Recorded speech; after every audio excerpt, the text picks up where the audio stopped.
प्यारे दर्शकों नमस्कार। तारीख है आज 3 मई 2026, दिन रविवार, हिंदी तिथि ज्येष्ठ माह कृष्ण पक्ष द्वितीया। आइए नजर डालते हैं हमारे प्यारे राज्य हिमाचल प्रदेश की तमाम बड़ी खबरों को। वीडियो शुरू करने से पहले कमेंट बॉक्स में जय हिंद लिखकर हमें सपोर्ट करें। तो चलिए शुरू करते हैं। हिमाचल में लगातार 5 दिन बरसेंगे बादल, कई जिलों में ओलावृष्टि का ऑरेंज अलर्ट। हिमाचल प्रदेश में मौसम के बिगड़ने के आसार हैं। राज्य के कई भागों में लगातार 5 दिन बारिश होने का पूर्वानुमान है। इस दौरान चोटियों पर बर्फबारी की संभावना है। वहीं कई जिलों में 4 मई को ओलावृष्टि का ऑरेंज अलर्ट जारी किया गया। रामपुर और आसपास लगते इलाकों में शनिवार शाम के करीब बादल झमाझम बरसे। इस दौरान हवाएं भी चली और हल्की ओलावृष्टि हुई।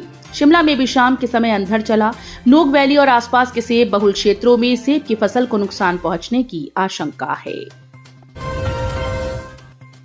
कमर्शियल गैस सिलेंडर महंगा, शिमला में रेस्टोरेंट मालिकों में नाराजगी, बोले इसका असर सिर्फ ग्राहकों पर ही नहीं। हिमाचल प्रदेश के शिमला में रेस्तरां और खाने पीने की दुकानों के संचालकों ने वाणिज्यिक एलपीजी सिलेंडर की कीमत में 993 रुपए की भारी बढ़ोतरी की आलोचना की और कहा कि इससे महंगाई बढ़ेगी और खाद्य पदार्थों के दाम भी प्रभावित होंगे। स्थानीय दुकानदारों ने कहा कि 19 किलोग्राम वाले वाणिज्यिक सिलेंडर की कीमत बढ़कर अब 3071 रुपए हो गई है, जबकि 5 किलोग्राम सिलेंडर का दाम 549 रुपए से बढ़कर 810 रुपए हो गया, जो करीब 48% की वृद्धि है। मिठाई की दुकान संचालक वरुण ने कहा कि शहर में व्यावसायिक गैस सिलेंडर की कीमत में करीब 1000 रुपए की बढ़ोतरी हुई और परिवहन खर्च जोड़ने के बाद इसकी लागत लगभग 3450 रुपए तक पहुंच जाती है। उन्होंने कहा कि हम इसी कीमत में पहले 2 सिलेंडर ले आते थे। इसका असर सिर्फ ग्राहकों पर ही नहीं बल्कि पर्यटकों पर भी पड़ेगा, क्योंकि कीमतों का बोझ अंततः उपभोक्ताओं पर ही डाला जाएगा। शिमला में नर्सिंग संस्थान के 19 प्रशिक्षु टीबी से संक्रमित, परिवार के सदस्यों का फूटा आक्रोश, लगाए गंभीर आरोप। हिमाचल प्रदेश में शिमला जिले के महात्मा गांधी चिकित्सा परिसर खनेरी रामपुर में संचालित सरकारी नर्सिंग संस्थान गहरे विवादों में आ गया। एसडीएम की जांच में संस्थान में गंभीर अनियमितताएं सामने आई। वहीं अब प्रशिक्षु नर्सों के परिजनों ने भी इस बात का खुलासा किया कि उनके बच्चे यहां पर पौष्टिक भोजन व अत्यधिक दबाव के कारण टीबी संक्रमित हो गए हैं। करीब 19 बच्चों में टीबी संक्रमण का खुलासा हुआ। इसकी जानकारी खनेरी अस्पताल के चिकित्सा अधीक्षक को भी है। इसके बावजूद इस बीमारी को बच्चों के परिवार तक को नहीं बताया गया। ऐसे में संस्थान की प्रधानाचार्य पर कई गंभीर आरोप लगे हैं।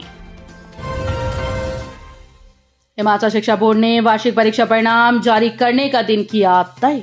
हिमाचल प्रदेश स्कूल शिक्षा बोर्ड 12वीं कक्षा का वार्षिक परीक्षा परिणाम जारी कर देगा। बोर्ड ने परीक्षा परिणाम घोषित करने की तिथि का ऐलान कर दिया। हजारों विद्यार्थी लंबे समय से परीक्षा परिणाम घोषित किए जाने का इंतजार कर रहे थे। इनका इंतजार अब पूरा होने वाला है। शिक्षा बोर्ड 4 मई सोमवार को जमा 2 कक्षा की वार्षिक परीक्षाओं का परिणाम घोषित कर देगा। बताया जा रहा है कि शिक्षा बोर्ड सुबह 11 बजे परीक्षा परिणाम की घोषणा करेगा। हिमाचल प्रदेश स्कूल शिक्षा बोर्ड अध्यक्ष डॉक्टर राजेश शर्मा ने बताया कि जमा 2 कक्षा की वार्षिक परीक्षाएं 3 मार्च से लेकर 1 अप्रैल 2026 तक 2384 केंद्रों में संचालित की गई थी। इनमें 81,411 परीक्षार्थियों ने भाग लिया था। अब जिला अध्यक्ष होंगे पावरफुल बॉस, कांग्रेस का फैसला, सीधे जनहित में फैसले लेने की मिली छूट। कांग्रेस पार्टी के संगठनात्मक ढांचे में अब एक बड़ा और क्रांतिकारी बदलाव होने जा रहा है। पार्टी हाईकमान ने स्पष्ट कर दिया कि जिला अध्यक्ष अब केवल नाम के पद नहीं बल्कि पार्टी की निर्णय प्रक्रिया की सबसे मजबूत कड़ी होंगे। अब जिला अध्यक्षों को अपने क्षेत्र की समस्याओं को उठाने या जनहित के मुद्दों पर आंदोलन शुरू करने के लिए राष्ट्रीय या प्रदेश नेतृत्व की अनुमति का इंतजार नहीं करना होगा। वे स्वतंत्र रूप से पार्टी हित में रणनीतियां तैयार करेंगे और आंदोलन खड़ा करने सहित पार्टी हित में कार्यक्रम भी आयोजित कर सकेंगे। अभी जारी नहीं होंगे नए कनेक्शन, पानी की कमी वाले क्षेत्रों के लिए जल शक्ति विभाग का फैसला। प्रदेश में जल शक्ति विभाग फिलहाल अभी तक नए पानी के कनेक्शन जारी नहीं करेगा। जल स्रोतों में पानी की कमी वाले क्षेत्रों के लिए विभाग ने ये व्यवस्था बनाई। राज्य में पेयजल व्यवस्था को सुचारू बनाने के लिए प्रदेश मुख्यालय से सभी अधिकारियों को हर सप्ताह रिपोर्ट भेजने के निर्देश जारी हुए। वहीं फील्ड स्टाफ की छुट्टियों को भी रद्द कर दिया गया। विभाग ने गर्मियों के सीजन को ध्यान में रखते हुए ये व्यवस्था बनाई। उल्लेखनीय है कि इस वर्ष सर्दियों के मौसम में प्रदेश में पर्याप्त बारिश और बर्फबारी नहीं हुई, जिसका असर गर्मियों के सीजन में पेयजल स्रोतों पर भी प्रदेश के अलग अलग हिस्सों से देखने को मिला है। पंचायती राज चुनाव के लिए रिटर्निंग अधिकारियों की जिम्मेदारी तय, एसडीएम संभालेंगे दायित्व। जिला निर्वाचन अधिकारी और उपायुक्त ऊना जतिन लाल ने पंचायती राज संस्थाओं के आगामी चुनाव के मद्देनजर जिला परिषद के विभिन्न वार्ड के लिए संबंधित उपमंडलों के एसडीएम को रिटर्निंग अधिकारी नामित किया। इसे लेकर हिमाचल प्रदेश पंचायती राज अधिनियम 1994 के अंतर्गत आदेश जारी कर दिए गए। पश्चिम एशिया संकट, प्लाईवुड, टाइल्स और शीशे के दाम में 20% तक उछाल। ईरान अमेरिका तनाव का असर अब कई सामान में देखने को मिल रहा है। ईद के बाद अब प्लाईवुड, टाइल्स और शीशे की कीमतों में भारी उछाल आया। 15 से 20% की वृद्धि से लोगों को घर बनाना महंगा हो गया। लोगों पर घर बनाने के लिए प्लाईवुड और शीशे खरीदने में 30 से 50 हजार रुपए का अतिरिक्त बोझ पड़ रहा है। पहले ईद के रेट 2 रुपए महंगे हो गए और अब प्लाईवुड, टाइल्स, शीशे की बड़ी कीमत ने लोगों की कमर तोड़ दी। मोबाइल पर बजा सायरन, इमरजेंसी अलर्ट सिस्टम का हुआ परीक्षण, जानिए पूरा मामला। केंद्र सरकार की ओर से देश भर में मोबाइल फोन पर सेल ब्रॉडकास्ट तकनीक के जरिए इमरजेंसी अलर्ट सिस्टम का परीक्षण किया गया। शनिवार को मोबाइल पर तेज सायरन और वाइब्रेशन के साथ अलर्ट मैसेज फ्लैश हुआ। फोन पर अत्यंत गंभीर चेतावनी का मैसेज देखकर कई लोग चौंक गए। सरकार ने स्पष्ट किया कि ये एक टेस्ट मैसेज था और इसे प्राप्त करने पर किसी भी तरह की कार्रवाई करने की जरूरत नहीं है। इस नई स्वदेशी तकनीक के जरिए आपदा या किसी आपात स्थिति में नागरिकों को तुरंत ही सूचना दी जा सकेगी। कृषि और उद्यानिकी में करियर बनाने का मौका, नौणी विश्वविद्यालय में यूजी-पीजी कोर्स के लिए दाखिले शुरू, ऐसे करें अप्लाई। डॉक्टर यशवंत सिंह परमार उद्यानिकी और वानिकी विश्वविद्यालय नौणी ने शैक्षणिक सत्र 2026-27 के लिए अपने स्नातक और स्नातकोत्तर कार्यक्रमों में प्रवेश प्रक्रिया प्रारंभ कर दी।